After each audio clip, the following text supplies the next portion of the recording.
अस्सलाम वालेकुम गाइस। आज हम बात करते हैं कैप्सूल ओमेप्राजोल के बारे में कि यानी ओमेप्राजोल इस्तेमाल किस तरह हैं, हम किस तरह उसकी इस्तेमाल करें, उसके फ़वाइद क्या हैं, उसके नुकसानात क्या हैं और उसे लॉन्ग टर्म के लिए इस्तेमाल करें या शॉर्ट टर्म के लिए इस्तेमाल करें। देखो आजकल एक ट्रेंड बना हुआ है, अगर जिस बंदे की भी थोड़ा सा मैदे का मसला है तो फ़ौरन से ओमेप्राजोल ले लेता है, यानी जिस कंपनी की भी हो, जिसका फार्मूला ओमेप्राजोल हो। यानी अगर आप उनसे पूछ ले, यानी बास तो ऐसे लोग हैं कि सालों से इस्तेमाल करते आ रहे हैं, अगर आप उनसे पूछ ले कि आपने ओमेप्राजोल ली है, कहाँ से ली हैं, तो फ़ौरन से कहते हैं कि स्टोर से ली हैं या फार्मेसी से ली हैं। किससे मशवरा किया है, किससे भी नहीं, क्योंकि वो कहते हैं कि हमें ऑलरेडी पता है कि ये मैदे के मसाइल के लिए हैं, लेकिन वक्ती तौर पे तो आपको आराम और सुकून मिल जाता है उस ओमेप्राजोल लेने से, लेकिन ये प्रॉपर ट्रीटमेंट नहीं है, मुकम्मल इलाज नहीं है। देखो इसके साइड इफ़ेक्ट भी हैं, यानी आप अगर ओमेप्राजोल लॉन्ग टर्म के लिए यानी काफ़ी अरसे से अगर इस्तेमाल करते आ रहे हैं तो उसके ऐसे साइड इफ़ेक्ट यानी नुकसानात भी हैं जो आपको नुकसान पहुंचा सकती हैं। इसमें से क्या क्या है, यानी देखो आज मैं बताऊंगा कि उसके नुकसानात जो है वो क्या है, उसके फ़वाइद क्या है, कब हमें उसे लेनी चाहिए, कब हम उसे नहीं लेनी चाहिए। देखो ओमेप्राजोल जो है उसको इस्तेमाल करते वक्त अगर लॉन्ग टर्म के लिए आप उसे इस्तेमाल करते हैं तो ये आपकी हड्डियाँ जो हैं वो कमज़ोर कर देगी, यानी आपकी हड्डियों को कमज़ोर कर सकती हैं। इसके अलावा आप में लंबे अरसे तक के लिए आपके मैदा जो है वो ख़राब कर सकती हैं। इसके अलावा आप में एक विटामिन है, यानी विटामिन B12 इसकी जज़ब को रोक लेती हैं, यानी वो एब्जॉर्प्शन उसकी रोक लेती हैं। विटामिन B12 आपके मैदे में जज़ब नहीं होगी प्रॉपर तरीके से, और अगर विटामिन B12 प्रॉपर तरीके से हमारी मैदे में जज़ब नहीं होगी तो उससे हमारे असाब जो हैं वो कमज़ोर होंगे।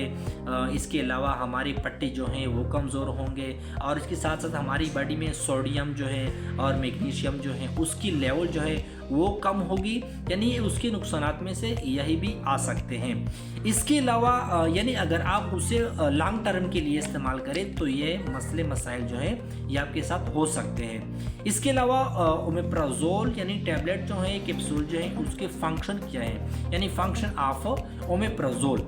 देखो ये एक क्लास से ताल्लुक़ रखती हैं, यानी PPI प्रोटॉन पंप इनहिबिटर्स है, यानी ये उसके फ़वाइद हैं।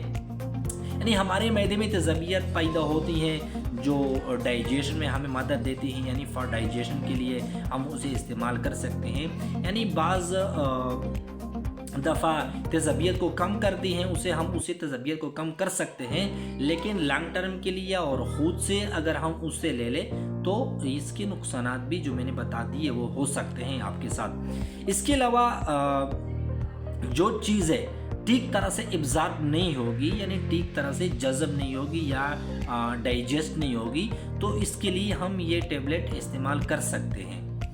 लेकिन इसके लिए प्रॉपर तशख़ीस करें पहले आपके ये ओमेप्राजोल अगर मैं इस्तेमाल करूं तो इससे हमें फ़ायदा ज़्यादा होगा या साइड इफ़ेक्ट ज़्यादा होंगे। यानी डॉक्टर हज़रात भी, अगर आप कहेंगे कि डॉक्टर हज़रात भी तो हमें ये प्रेस्क्राइब कर देते हैं, यानी लिख के दे देते हैं, उसको पता होता है कि ये मैं क्यों दे रहा हूँ, यानी बाज़ दफ़ा बाकी मेडिसिन के साथ वो दे देता है, क्योंकि अगर हम एंटीबायोटिक या वगैरह बाकी जो मेडिसिन है वो इस्तेमाल करें तो वो मैदे में बुरे असरात लाते हैं, यानी मैदे को ख़राब कर सकती हैं, तो इसकी तज़बियत जो है वो इफ़ेक्ट होती हैं इससे।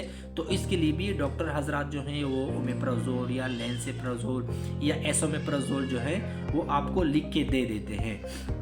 इसके अलावा डॉक्टर हज़रात जो है वो पहले वजह तलाश कर लेते हैं, फिर आपको जो है मेडिसिन लिख के दे देते हैं। इसके अलावा बाज़ ऐसे खुराक भी हैं जिससे हमारी अपनी तज़बियत जो है यानी गर्द जो है वो कम कर सकते हैं, यानी आयली खुराक इसमें है, ये भी अगर हम उससे कम से कम इस्तेमाल करें तो हम अपने आप को इससे तज़बियत से यानी गर्द जो बीमारी है इससे हम अपने आप को बचा सकते हैं। इसके अलावा अदरक जो है या गार्लिक जो है इससे भी तज़बियत जो है हमारी मैदे में यानी स्टोमक में बढ़ जाती है।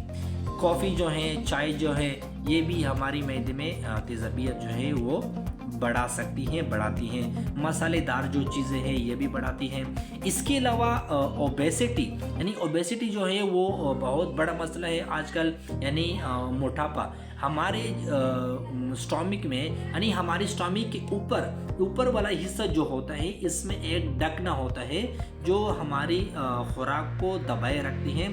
लेकिन अगर आपके साथ मोटापे का मसला है, आपकी बॉडी अगर ज़्यादा वज़न आपका ज़्यादा है, तो ये ढकना जो है यहाँ पे चर्बी पैदा होती है और इस चर्बी से ये ढकना जो है ये कमज़ोर पड़ जाती है और इससे ये ढकना कम्प्लीटली तौर पर काम नहीं करेगी, तो खुराक जो है वो ऊपर आना शुरू कर देगी, तो इससे भी आपकी तेज़ाबियत का मसला हो सकता है। तो इसके लिए आपको चाहिए कि वज़न को कम कर ले, वर्जिश करें, तो इसके साथ आपके मैदा जो है वो मसाइल ख़त्म हो सकते हैं। यह इन्फॉर्मेटिव वीडियो अगर आपको अच्छी लगी हो तो हमारी वीडियो को आगे शेयर करें और हमारे चैनल को सब्सक्राइब करें ताकि हमारी हर नई वीडियो आप तक बआसानी पहुँच सके। शुक्रिया।